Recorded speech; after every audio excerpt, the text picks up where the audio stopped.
Greetings. Super quick video here as I saw something that struck me as too ironic not to share a brief comment on it.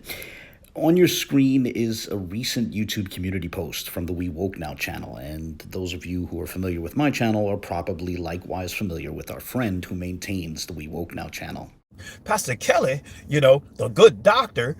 So, our friend over at the We Woke Now channel put up this community post disagreeing with the idea of designating IUIC, or Israel United in Christ, a quote unquote hate group.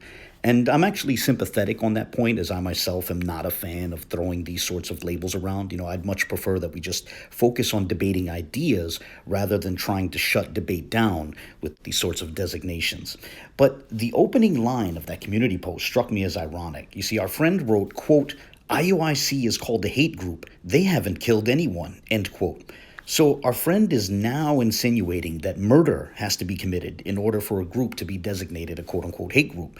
However, that seems to be a new development in our friend's thinking, as he didn't seem to hold to that view back when he was pushing a petition to designate so-called urban apologists a quote-unquote hate group. You see, back then he seemed to feel that merely disagreeing with his public claims made one, a member of a quote-unquote hate group, right? There didn't seem to be any requirement for physical violence, much less murder, back then, at least not in his thinking.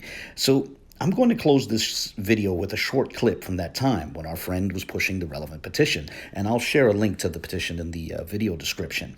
And this is going to come from a video which aired on the Sista channel.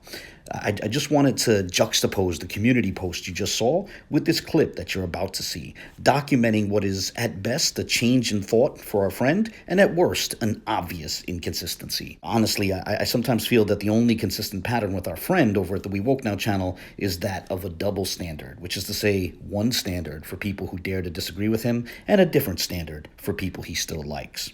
Whatever the case, enjoy the clip and fair use. So what are your thoughts, or, Well, for me, the work is not done because for those that are not aware, with the petition, we need to come together and make sure that we all sign that petition that Dante created to recognize the urban apologetic community, that term, that group, and everyone associated with it as a hate group, because they are.